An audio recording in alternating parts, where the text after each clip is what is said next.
Hello guys, welcome to all my YouTube channel. मैं हूं अमृतेश कुमार और आज का टॉपिक है हमारा क्या है। ध्यान से देखो, equivalent capacitance of series and parallel combination of capacitor.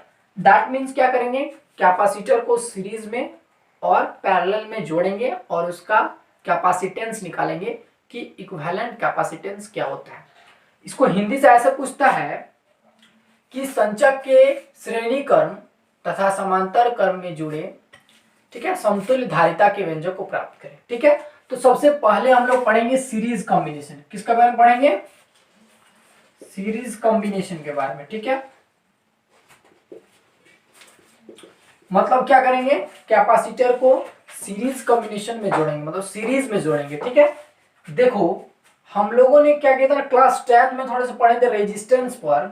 जैसे मान लो ऐसे था कि 3 रेजिस्टेंस था, एक था R1, दूसरा था R2, तीसरा था क्या R3। और जब इनको क्या करते थे, सीरीज कॉम्बिनेशन में जोड़ा जाता था, तब इसका equivalent resistance RS equal to होता था क्या, R1 plus R2 plus R3।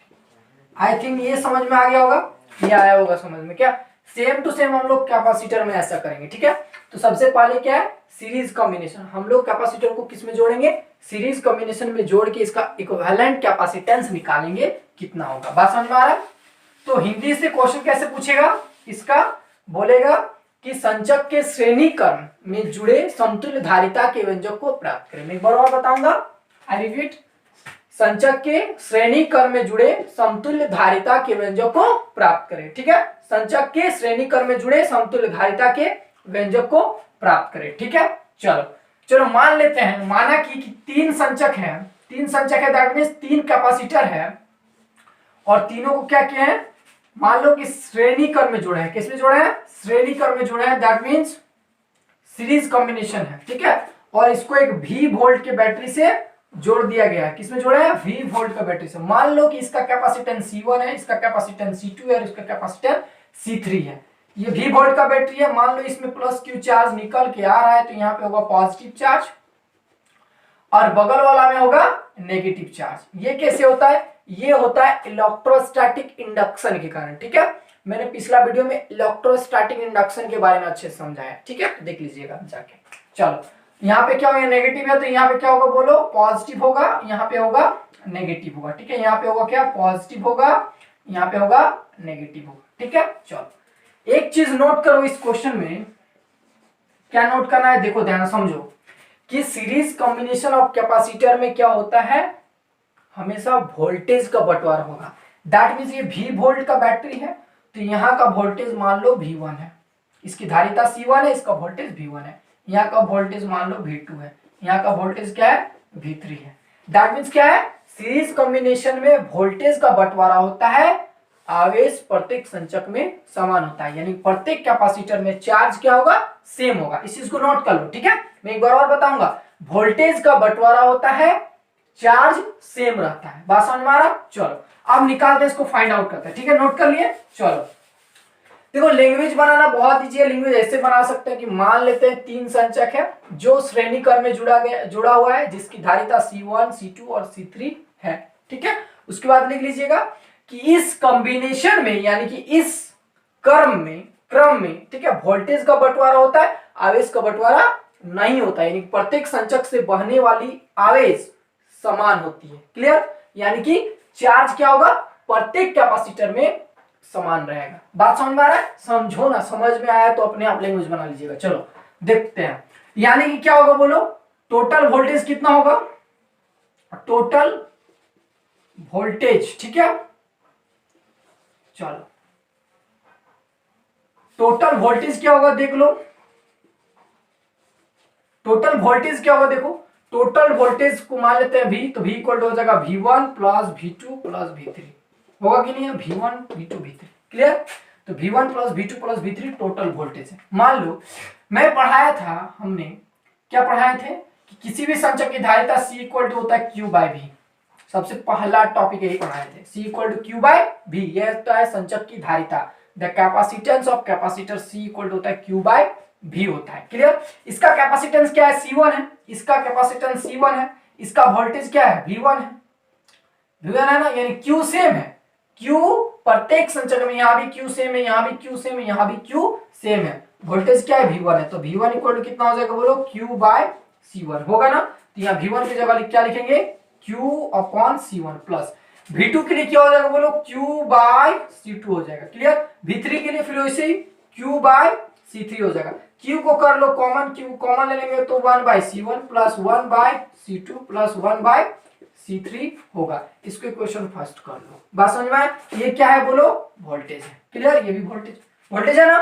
तो वोल्टेज V इक्वल टू कितना है, Q by 1 by C1 plus Q by 1 by C2 plus 1 by C3। Clear, इसको इक्वेशन फर्स्ट माने। बात समझ में आ रहा है। चलो अब देखो ध्यान से समझो, ये क्या था, तीन संचक था और तीन संचक का टोटल वोल्टेज V को इतना निकाले। ठीक है, अब इन तीनों संचक को यानी कि तीनों कैपेसिटर को एक ऐसे कैपेसिटर में बदल देंगे, इन तीनों कैपेसिटर को एक ऐसे कैपेसिटर में बदल देंगे जो इन तीनों का काम करेगा। ठीक है, तो ऐसे कैपेसिटर को बोलेंगे, क्या बोलेंगे, इक्विवेलेंट कैपेसिटर बोलेंगे। ठीक है, तीनों को क्या करें, तीनों को मिला के एक तो कैपेसिटर में बदल दिए और मान लो इसको भी V वोल्ट के बैटरी से जोड़ दिए और इसका नाम दे दिए CS। ठीक है, तो CS क्या है, CS इस संचक की धारिता है, the capacitance of equivalent capacitor CS है। बात समझ में आ रहा है। यानी कि इन तीनों संचक को एक ऐसे संचक में बदला गया, इन तीनों को मिला के एक ठो बना दिए। क्लियर, तो ये तीनों संचकों को एक ऐसे संचक में बदला गया, एक ऐसे संचक में बदला गया जो इन तीनों का काम करता है। क्लियर, यानी जितना ये काम करेगा वही काम ये भी करेगा। मतलब समझो बात को, ये तीनों मिलकर जितना काम करेगा, ये अकेला, यह संचक अकेला ही उतना काम करेगा। तीनों संचक का ये संचक इक्विवेलेंट कैपेसिटर कहलाएगा, यानी कि समतुल्य संचक कहलाएगा। बात समझ में आया। इसकी धारिता क्या माने है, CS। इसकी धारिता क्या है, CS है। मान लो इस पर प्लस Q चार्ज है, इसमें भी क्या है, प्लस Q चार्ज है। तो बोलो इस संचक की धारिता, ठीक है, हम क्या लिखेंगे, इसकी इक्वेशन फर्स्ट माना है। ठीक है ना, हम मिटाते हैं। चलो देखो कितना मिटा देते हैं, ये ठीक है ये। चलो इसको इक्वेशन फर्स्ट माना है। ठीक है, तो इस संचक की धारिता बोलेंगे क्या, equivalent capacitance, capacitance of capacitor. ठीक है, equivalent capacitance of capacitor CS equal to कितना हो जाएगा, Q बाई V हो। क्लियर, इसका वोल्टेज V है, इसका बेस Q है, तो CS इक्वल टू होगा Q बाई V। तो V इक्वल टू कितना होगा बोलो, Q बाय CS होगा। और V का वैल्यू क्या करेंगे, इक्वेशन 2 में पुट कर देंगे। ये वाला वैल्यू तो क्या करेंगे, इस इक्वेशन में पुट कर देंगे। V की जगह क्या लिखेंगे बोलो, Q by CS equal to Q into 1 by C1 plus 1 by C2 plus 1 by C3। Clear, Q cancel, क्या हो जाएगा, 1 बाय CS इक्वल टू 1 बटा C1 plus 1 by C2 plus 1 by C3। ये है इक्विवेलेंट कैपेसिटर। ठीक है, इन तीनों को एक ऐसे संचक में बदला गया जो इन तीनों के बराबर काम करता है, तो ऐसे संचक को क्या बोलेंगे, इक्विवेलेंट कैपेसिटेंस बोलेंगे। और इसका कैपेसिटेंस 1 बटा CS इक्वल टू 1 बटा C1 प्लस 1 बटा C2 प्लस 1 बटा C3 होता है। बात समझ में आया। तो इक्विवेलेंट कैपेसिटेंस का फॉर्मूला क्या निकल गया, इक्विवेलेंट कैपेसिटेंस ऑफ कैपेसिटर का फॉर्मूला क्या निकला, 1 बाय CS इक्वल टू 1 बटा C1 plus 1 by C2 plus 1 by C3। Clear, 1 by C3। बात समझ में आ रहा है। तो यहाँ पे 3 कैपेसिटर था, तो ऐसे आया। मान लो बहुत सारा कैपेसिटर रहता है, मान लो 4 5 6 कैपेसिटर रहता है, तो 1 बटा CS इक्वल टू क्या होता है बोलो, 1 बटा C1 plus 1 by C2 plus 1 by C3 plus 1 by C4 plus 1 by C5 plus 1 by C6 होता ना। 6 कैपेसिटर जुड़ा रहता, तो ऐसे आगे बढ़ता रहता। चलो इतना बात समझ में आ रहा होगा, गुड। आगे देखो, ध्यान से सुनो, नोट करो। ठीक है, नोट क्या करना है, मान लो कि प्रत्येक संचक का, यानी कि प्रत्येक संचक की धारिता C है, दैट मींस प्रत्येक संचक का कैपेसिटेंस मान लो C है, मतलब सबका C है, इसका भी C है, इसका भी C है, इसका भी C है, इसका भी C है, इसका भी C है, मतलब प्रत्येक का सेम है। बात समझना, सबका समान है। तो जब प्रत्येक संचक की धारिता क्या है, C है, तो क्या होगा बोलो, C1 equal to C2 equal to C3 equal to क्या, C है। तब इसका इक्विवेलेंट कैपेसिटेंस क्या होगा, इक्विवेलेंट कैपेसिटेंस 1 बटा CS इक्वल टू 1 बटा C plus 1 by C plus 1 by C होगा।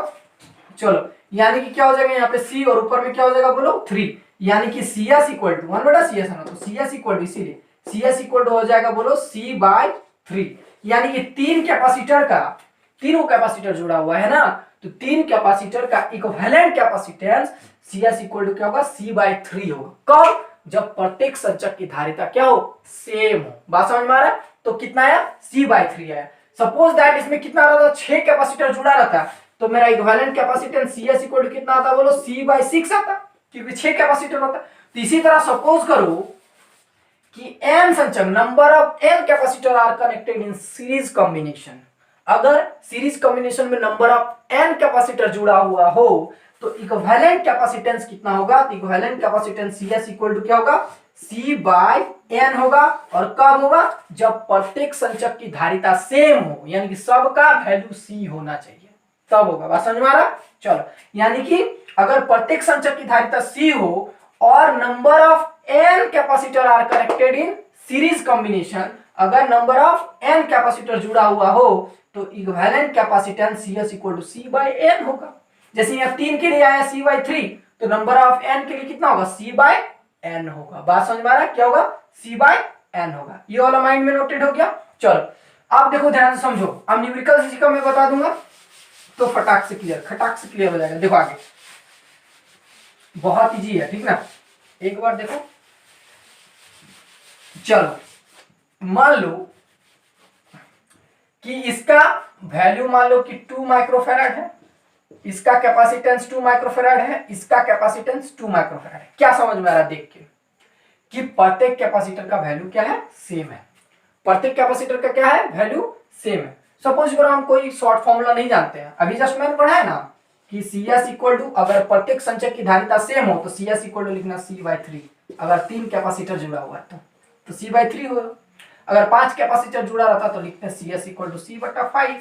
ठीक है, अब देखो ये फॉर्मूला है तो CS इक्वल टू करो, C का वैल्यू कितना दिया 2 माइक्रोफैराड, तो यहाँ लिख दो 2 माइक्रोफैराड अपॉन 3, यही होगा आंसर इसका आंसर हो गया फटाक से। चलो अगर मान लो कि हमको ये नहीं पता है तो हम सीधे निकालेंगे जो अभी जस्ट निकाले, इक्विवेलेंट कैपेसिटर इन तीनों के एक ऐसे कैपेसिटर में बदलेंगे जो इन तीनों का क्या होगा इक्विवेलेंट होगा ना, इक्विवेलेंट होगा ना। चलो तो जो निकालो, बहुत इजी है। क्या करेंगे 1/CS, अभी जस्ट फॉर्मूला पढ़े हम लोग इक्विवेलेंट कैपेसिटर का, 1/CS equal to 1/C1 plus 1/C2 plus 1/C3, सबका वैल्यू पुट करते जाओ। 1/C1 का वैल्यू है 2 माइक्रोफैराड, 1/2 माइक्रोफैराड प्लस इसका वैल्यू 1/2 माइक्रोफैराड प्लस इसका वैल्यू बोलो 1/2 माइक्रोफैराड। क्लियर? तो 1/CS इक्वल टू बोलो कॉमन ले लो, एलसीएम ले लेंगे ना, तो 2 माइक्रोफैराड आएगा, यहाँ पे कितना आएगा बोलो 3 आएगा, तो हेंस CS इक्वल टू कितना आएगा बोलो 2 माइक्रोफैराड अपॉन 3। आया कि नहीं आया? आया कि नहीं आया? वही आया।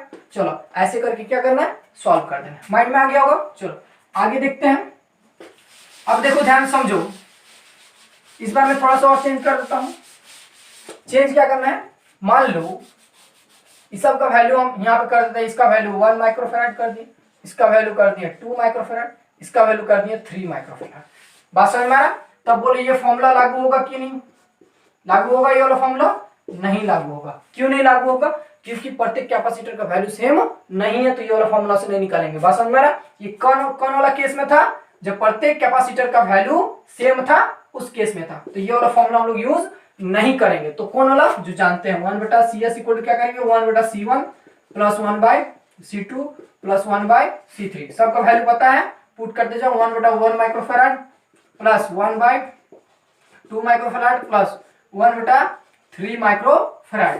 तीनों में से एलसीएम क्या आएगा बोलो 6 आएगा, तो 6 कॉमन ले, तो ये होगा 6 माइक्रोफैराड। क्या करें एलसीएम ले लीजिए, इसका करेंगे तो बोलो यहाँ पे होगा 6 माइक्रोफैराड प्लस इसका करेंगे तो आएगा 3 माइक्रोफैराड और इसका करेंगे तो 3 दूना 6, तो यहाँ पर 2 माइक्रोफैराड। ऐड करो सबको, 6 3 9 11, तो 11 microfarad upon 6 microfarad, that means ये कैंसिल, यानी कि आया 11/6। तो हैंस इसीलिए इक्वल टू बोलो ये कितना आया 1/CS इक्वल टू आया 11/6। तो इसीलिए हमको क्या निकालना है CS निकालना है, तो CS इक्वल टू हो जाएगा 6/11 आंसर। यानी कि इन तीनों को क्या करेंगे एक ऐसे कैपेसिटर में जोड़ेंगे, एक ऐसे कैपेसिटर में बदला जाएगा जिसका कैपेसिटेंस कितना होगा 6/11 होगा, तो ये इन तीनों का इक्विवेलेंट कैपेसिटर कहेंगे। बात समझ में? इन तीनों को क्या कहेंगे इक्विवेलेंट कैपेसिटर, ठीक है, समतुल्य धारिता वाले संचर। क्लियर? चलो आई थिंक ये वाला पूरा अच्छा समझ में आ गया होगा, ठीक है, आएगा समझ में, जहां पे नहीं आएगा थोड़ा सा स्किप करके देख लेना, पीछे स्किप करके आ जाएगा समझ में, ठीक है, ये सब हार्ड नहीं है। हार्ड वही होता है जो थोड़ा भी मन लगा के नहीं देखता, जिसके इंटरेस्ट नहीं है देखेंगे मन मर्जी, मतलब बोलेंगे तो जबरदस्ती ही देख रहा है, ठीक है। इच्छा है पूरा कि हमको पढ़ना है यूट्यूब से, तब किसी का भी वीडियो देखिएगा समझ में आएगा, है ना। चलो आगे, अब क्या करेंगे हम लोग, पैरेलल कॉम्बिनेशन करेंगे, ठीक है, पैरेलल कॉम्बिनेशन। बात समझ में आ रहा? पैरेलल कॉम्बिनेशन में मान लो कि 3 कैपेसिटर है, इस बार किस में जोड़ दे रहे हैं, पैरेलल में, ठीक है ना, यानी कि क्या बोलेंगे समांतर क्रम बोलते हैं ना। चलो मान लो जोड़ दिए, दूसरा वाला को यहां जोड़ दिए, तीसरा वाला को यहां जोड़ दिए, ठीक है, माइंड में आ रहा समझ में। चलो, और इसको क्या किए, एक V वोल्ट के बैटरी से जोड़ दिए, ठीक है, एक V वोल्ट के बैटरी से जोड़ दिया गया। किसमें जोड़ दिया गया, एक V वोल्ट से। मान लो इसका कैपेसिटेंस C1 है, इसका कैपेसिटेंस C2 है, इसका कैपेसिटेंस क्या है C3 है, दिख रहा है सबको। चलो क्या है, इसका कैपेसिटेंस C1 है, इसका कैपेसिटेंस C2 है, इसका कैपेसिटेंस C3 है। बात समझ में आया? और इसको V वोल्ट से बैटरी से, यहाँ पे मान लो प्लस Q चार्ज निकल रहा है, यहां से प्लस Q चार्ज निकलेगा। देखो इसमें क्या करें, इसमें भी नोट करो, नोट क्या करना है कि पैरेलल कॉम्बिनेशन में यानी कि समांतर क्रम में क्या होता है, आवेश का बंटवारा होता है, यानी चार्ज का बंटवारा होगा, चार्ज का डिवाइड होगा, लेकिन वोल्टेज का बंटवारा नहीं होता है, यानी कि प्रत्येक संचक का वोल्टेज क्या होगा, सेम होगा। इसका भी वोल्टेज V होगा, यहां से यहां, तो इसका भी वोल्टेज क्या होगा, V होगा, इसका भी वोल्टेज क्या है, V होगा। मान लो कि इन तीनों संचकों को एक 10 वोल्ट के बैटरी से जोड़ दिया गया है, तीन दोनों के बीच का वोल्टेज 10 वोल्ट होगा, यहाँ का भी 10 वोल्ट होगा, यहाँ का भी क्या होगा 10 वोल्ट होगा, वोल्टेज सेम रहेगा। बात समझ में? लेकिन चार्ज का बंटवारा होगा। चार्ज का बंटवारा कैसे होगा, मान लो यहाँ पे आया प्लस Q चार्ज, यहाँ पे आने के बाद मान लो यहाँ से Q1 चार्ज हो गया, यहाँ क्या Q2 चार्ज हो गया, यहाँ पे हो गया Q3 चार्ज, बंटवारा हो गया। अब यहाँ पे आया Q1, यहाँ पे Q2, यहाँ पे Q3, और तीनों मिलकर यहाँ पे फिर क्या होगा प्लस Q चार्ज हो गया। बात समझ में? ऐसे करके चार्ज का फ्लो होता रहता है। आई थिंक ये माइंड में नोटेड हो गया होगा। चलो इस बार क्या हो रहा है, चार्ज का बंटवारा हो रहा है, वोल्टेज सेम है, तो इस बार क्या हो रहा है, चार्ज का बंटवारा हो, तो लिखेंगे हम लोग क्या, टोटल चार्ज। टोटल चार्ज बोलो Q होगा, तो Q इक्वल टू कितना है, Q1 plus Q2 plus Q3। Mind में आ गया, Q1 plus Q2 plus Q3। चलो मान लो इसकी धारिता पहला वाला का C1 है, तो C1 इक्वल टू हम लोग जानते हैं Q बाई V होगा, V तो सेम है बट Q चेंज हो रहा है, यानी Q1 है। बात समझ में आया? तो बोलो Q1 इक्वल टू कितना हो जाएगा, Q1 इक्वल टू होगा C1 और इंटू V, यहाँ पे हो जाएगा कितना C1 और इंटू V प्लस, उसी तरह सेम टू सेम Q2 के लिए कितना हो जाएगा बोलो C2 और इंटू V तो सेम है, प्लस Q3 के लिए बोलो C3 और इंटू V। बात समझ में आ रहा है, ये Q है। चलो Q इक्वल टू कितना होगा, V कॉमन ले लो तो होगा C1 plus C2 plus C3। बात समझ में आ रहा है, ये आया, इसको इक्वेशन फर्स्ट मान लो, इसको इक्वेशन फर्स्ट मान लिए। अब क्या करेंगे, फिर वैसे ही इन तीनों कैपेसिटर को एक ऐसे कैपेसिटर में बदलेंगे, एक ऐसे कैपेसिटर में क्या करेंगे, बदलेंगे जो इन तीनों का क्या होगा, इक्विवेलेंट कैपेसिटेंस वाला कैपेसिटर होगा। मान लो इसका कैपेसिटेंस क्या है, Cp है, और इस पर चार्ज Q है, इसमें V वोल्ट का एक बैटरी जुड़ा है, ठीक है, तो इसका कैपेसिटेंस क्या होगा, Cp इक्वल टू हो जाएगा Q अपॉन V, होगा ना, Q अपॉन V होगा ना, इसका कैपेसिटेंस क्या होगा, Q अपॉन V। एक बार मैं और बताऊंगा कि इन तीनों कैपेसिटर को एक ऐसे कैपेसिटर में बदला जाता है जो इन तीनों के बराबर कार्य करता है, तो इस कैपेसिटर को इन तीनों का इक्विवेलेंट कैपेसिटर कहेंगे। इन तीनों को क्या कहेंगे, इक्विवेलेंट कैपेसिटर कहेंगे। बात समझ में आ रहा है? इन तीनों को एक ऐसे कैपेसिटर में बदला जाता है जो इन तीनों के बराबर कार्य करता है। बात समझ में आ रहा है? तो वही क्या होगा, मतलब इस कैपेसिटर को इन तीनों का इक्विवेलेंट कैपेसिटर कहेंगे, और इक्विवेलेंट कैपेसिटर Cp इक्वल कितना आया, Q बाई V आया है, ठीक है। अब देखो Cp का वैल्यू क्या है, Q बाई V, यहाँ पे Q निकाल लो तो Q इक्वल टू कितना होगा, Cp और इंटू V होगा। इस वैल्यू को क्या करेंगे, इक्वेशन 1 में पुट कर देंगे, Q की जगह, Q की जगह पुट कर दो, जब Q की जगह पुट कर देते हैं यहाँ लिखते हैं Cp और इंटू V होगा ना। चलो Cp into V equal to देखो यहाँ पे V यहाँ पे C1 plus C2 plus C3 V cancel यानी कि Cp इक्वल टू आया कितना C1 plus C2 plus C3। बात समझ में आया। यानी कि इक्विवेलेंट कैपेसिटेंस इन तीनों का इक्विवेलेंट कैपेसिटेंस Cp इक्वल होता है C1 plus C2 plus C3 होता है C1 plus C2 plus C3। देखो ये आया है पैरेलल कॉम्बिनेशन में, ठीक है। तो पैरेलल कॉम्बिनेशन में क्या आता है C1 plus C2 plus C3 सब को जोड़ देते हैं। क्लियर। ये 3 कैपेसिटर है तब अगर मान लो 5 कैपेसिटर रहता तो 5 कैपेसिटर रहता तो इक्विवेलेंट कैपेसिटर Cp को होता C1 plus C2 plus C3 plus C5 ऐसे बढ़ता जाता। इसका इक्विवेलेंट कैपेसिटर ऐसा तो किसके लिए 5 कैपेसिटर के लिए। बात समझ में आ रहा। चलो फिर से नोट करते जाना है। हो गया ये वाला समझ में आ गया होगा। चलो यानी कि पैरेलल कॉम्बिनेशन का इक्विवेलेंट कैपेसिटर हम लोग पढ़े Cp को आया C1 plus C2 plus C3 आया ना। Equivalent capacitance of capacitor Cp को आया C1 plus C2 plus C3। Clear. ये आया। अब नोट करो सपोज करो कि इन तीनों की धारिता फिर सेम है। मान लो C1 इक्वल टू यहाँ पे लिख देता हूं। मान लो कि C1 equal to C2 equal to C3 equal to C। इन तीनों का कैपेसिटेंस क्या हो सेम हो। मान लेते हैं उसको C मान लिए, ठीक है सेम है, इसको मान लिए C। प्रत्येक कैपेसिटर का कैपेसिटेंस क्या है सेम है। तब क्या होगा इन दिस केस क्या हो जाएगा। इन दिस केस हो जाएगा Cp इक्वल टू क्या करेंगे यहाँ पे लिखेंगे C प्लस C और प्लस C। दैट मीन्स क्या हो जाएगा बोलो 3C। क्लियर। कब equivalent capacitance of capacitor C equal कितना आया 3C आया जब 3 संचक समांतर क्रम में जुड़ा हुआ हो और प्रत्येक संचक की धारिता क्या हो सेम हो। यानी कि प्रत्येक संचक का कैपेसिटेंस क्या हो सेम हो। इन दिस के Cp इक्वल आया 3C। क्लियर। अगर 5 कैपेसिटर जुड़ा रहता तो Cp इक्वल आता कितना 5C सेम टू सेम अगर सम का धारिता सेम हो तो। इसी तरह अगर मान लो नंबर ऑफ n कैपेसिटर जुड़ा हुआ है पैरेलल कॉम्बिनेशन में तो Cp इक्वल कितना हो जाएगा बोलो Nc हो जाएगा। क्या हो जाएगा Nc होगा। माइंड में आ रहा है बात समझ में आ रहा है क्या हो जाएगा Nc हो जाएगा। क्लियर। चलो फिर न्यूमेरिकल देख लेते हैं इसका। चलो इसको मिटा देते हैं। पूरा समझ में आ गया होगा क्या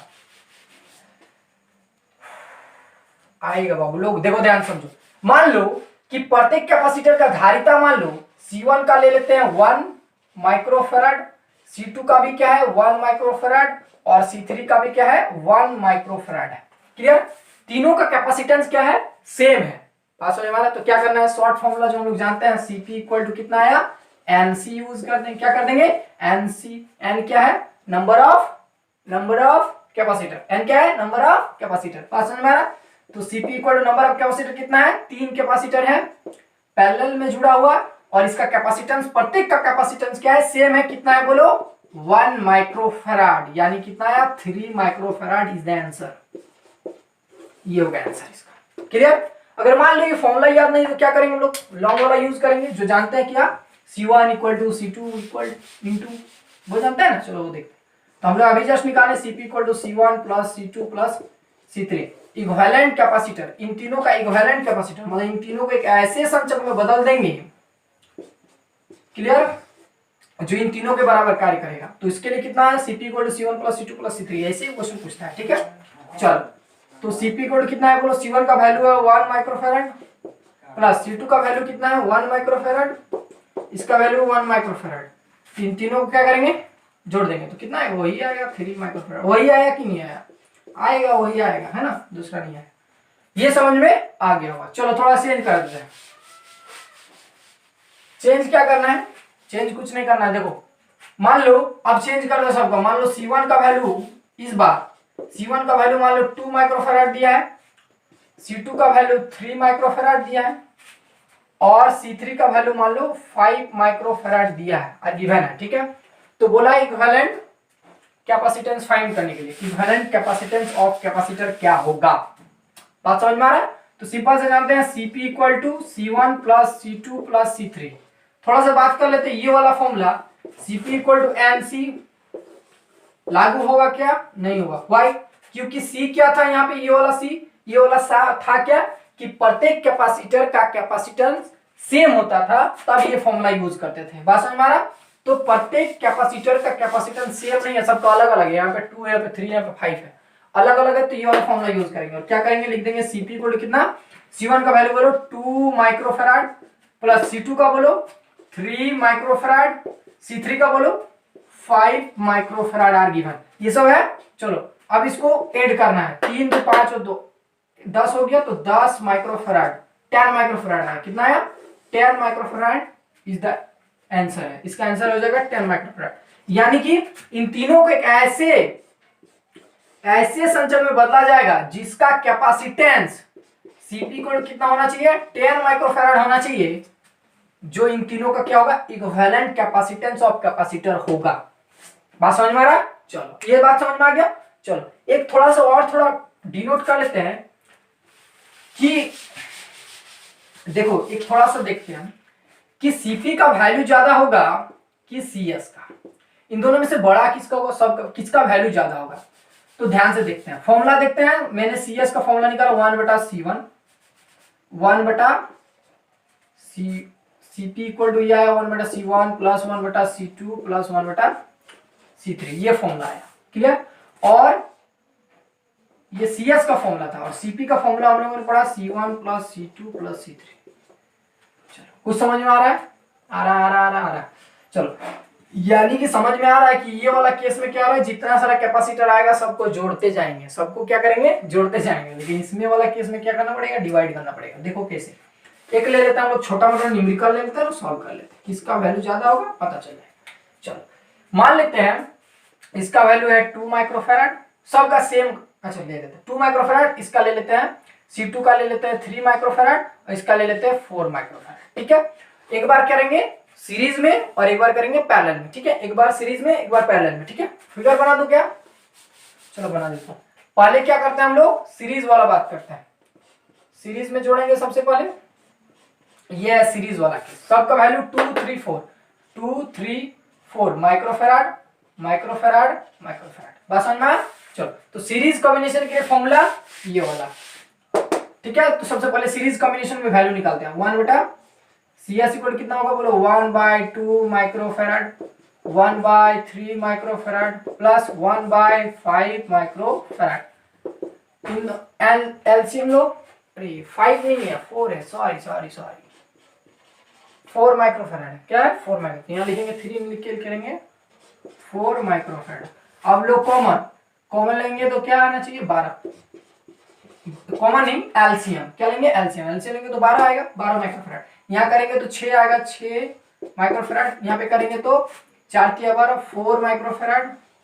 यहाँ पे आएगा तो 3 माइक्रोफैराड। इन तीनों को सॉल्व करो, 13 है 33/2 और माइक्रोफैराड बाय माइक्रोफैराड कट जाएगा, यानी कि आया कितना 13/12। क्लियर? ये आया कितना 1/6। तो CS का वैल्यू कितना होगा, CS का होगा 12/13। ये आया आंसर CS का। यहाँ पे मैं लिख लेता हूँ, CS का वैल्यू कितना आया 12/13, 12/13 आया। क्लियर? चलो इतना माइंड में आ गया। ये किसके लिए है, सीरीज कॉम्बिनेशन में इसका वैल्यू इतना आया है।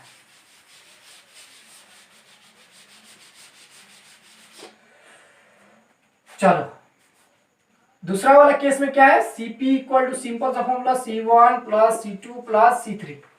क्लियर? चलो तो इस वाला केस में क्या है बोलो, 2 माइक्रोफैराड प्लस 3 माइक्रोफैराड और प्लस 4 माइक्रोफैराड। इन तीनों को कैलकुलेट करेंगे, 3 2 5 और 4 9, यानी कि 9 माइक्रोफैराड। ठीक है, और इसका वैल्यू कितना है, CS इक्वल टू 12/3। ठीक है, 12/3, यानी कि इसको काटेंगे तो 0.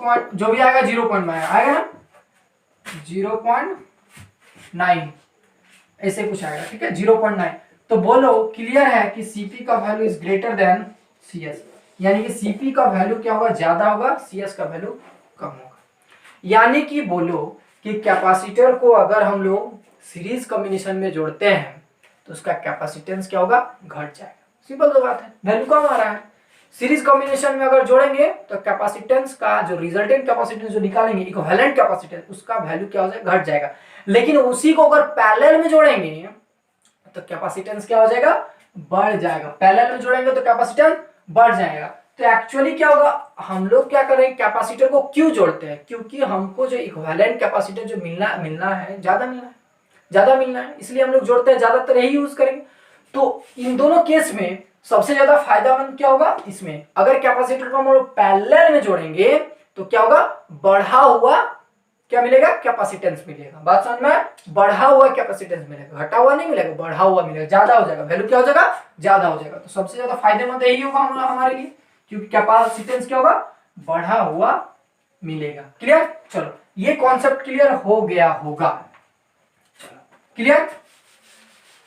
चलो देखते हैं आगे थोड़ा सा रिलेशन पढ़ाएंगे, थोड़ा सा देखो ध्यान सुनो, रिलेशन बिटवीन, लिख लो इसको, relation between CP and CS. CP और सीएस में बीच में रिलेशन निकाल देता है, ठीक है। मान लो कि इन दिस केस इसमें क्या करेंगे, मान लो कि इसकी धारिता क्या है, सी है, इसकी धारिता सी है, इसका धारिता सी है, तीनों का धारिता सेम, तीनों का कैपेसिटेंस सी है। अगर सीरीज में जोड़ेंगे तो सीरीज में भी क्या है, इसकी धारिता सी है, इसकी धारिता सी है, इसकी धारिता सी है, मैंने अभी पढ़ा है।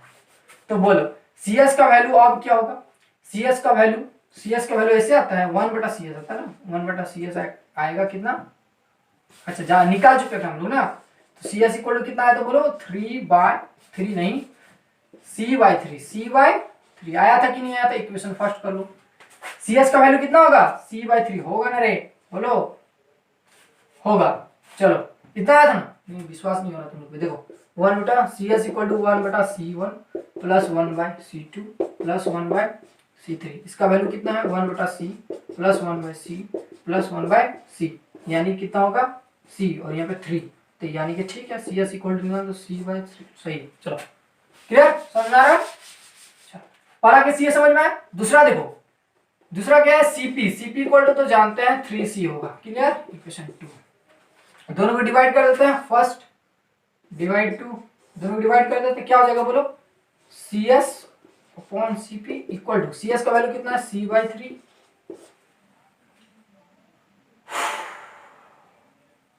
क्लियर, और इसका वैल्यू क्या होगा, C/3 होगा, और इसका वैल्यू कितना हो जाएगा बोलो, इसका होगा 3C, यानी कि आएगा तो कितना हो जाएगा, बोलो बोलो बोलो बोलो, ये और ये कैंसिल, 1/9, यानी कि CS equal to CP equal to 1/9।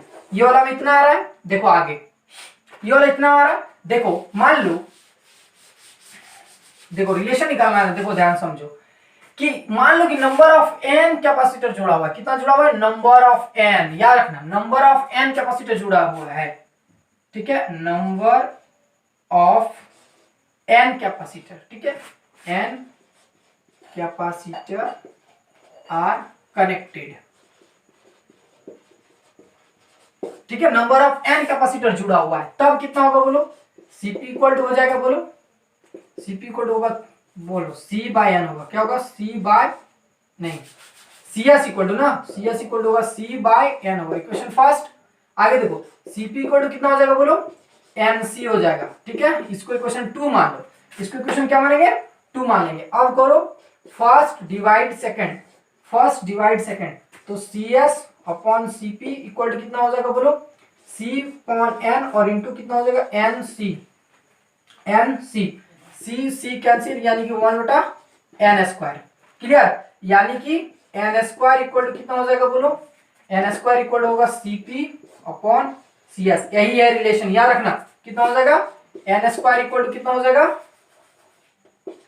n² equal to कितना हो जाएगा बोलो, n² इक्वल हो जाएगा Cp अपॉन CS, याद रखना, बात समझ में आ रहा है, ये क्लियर, यही है रिलेशन Cp और CS का, क्लियर, वो मैंने न्यूमेरिकल में थोड़ा सा बताया था, तीनों कैपेसिटर के लिए। चलो और इसमें नंबर ऑफ n के लिए है, क्लियर, याद रखना ये वाला रिलेशन। अब देखो ध्यान से समझो, थोड़ा सा मैं बता देता हूं, कंफ्यूज नहीं होना रेजिस्टेंस के साथ। रेजिस्टेंस का फॉर्मूला क्या, तो देखो हम थोड़ा सा बताऊंगा कि रेजिस्टेंस को अगर श्रेणी क्रम में जुड़ा हुआ है, 3 गो है, तो इसका इक्विवेलेंट रेजिस्टेंस होता है RS equal to R1 plus R2 plus R3, clear. लेकिन कैपेसिटर में उल्टा होता है, कैपेसिटर में अभी जस्ट पढ़े हम लोग तीन कैपेसिटर अगर सीरीज कॉम्बिनेशन में जुड़ा हुआ है तो सी एस इक्वल टू हो जाएगा 1/C1 प्लस 1/C2 प्लस 1/, उल्टा हुआ कि नहीं हुआ ना। चलो आगे देखो सेकंड वाला में, अगर मान लो कि रेजिस्टेंस अगर पैरेलल में है, रेजिस्टेंस अगर क्या है पैरेलल में है, रेजिस्टेंस में पैरेलल में है मतलब ऐसा, रेजिस्टेंस पैरेलल में, ठीक है, आ रहा होगा समझ में, छोड़ो। तो होता है 1/RP इक्वल टू फॉर्मूला होता है 1/R1 plus 1/R2 plus 1/R3, ठीक है, ये होगा पैरेलल कॉम्बिनेशन ऑफ रेजिस्टेंस का, ठीक है। अगर पैरेलल में कैपेसिटर हुआ तो इसकी जगह क्या हो जाएगा, कैपेसिटर हो जाएगा, तो कैपेसिटर का फॉर्मूला सीधे Cp इक्वल टू होगा C1 plus C2 plus C3, clear. तो इसमें कंफ्यूज नहीं होना है, उल्टा होता है रेजिस्टेंस में, रेजिस्टेंस और कैपेसिटर एक दूसरे से उल्टा है थोड़ा सा, ठीक है। देखो इसमें RS equal to R1 plus R3 है, यहाँ पे आ रहा है C1/CS equal to 1/C1 plus 1/C2 plus 1, I think समझ में आ गया होगा, छोड़ो, क्लियर। तो ये चीज समझ में आ गया होगा, ठीक है। और जो चीज नहीं समझ में आया कमेंट बॉक्स में कमेंट कर दीजिएगा, ठीक है, भूलना नहीं। और हम लोग मिलते हैं नेक्स्ट वीडियो में कुछ ढेर सारी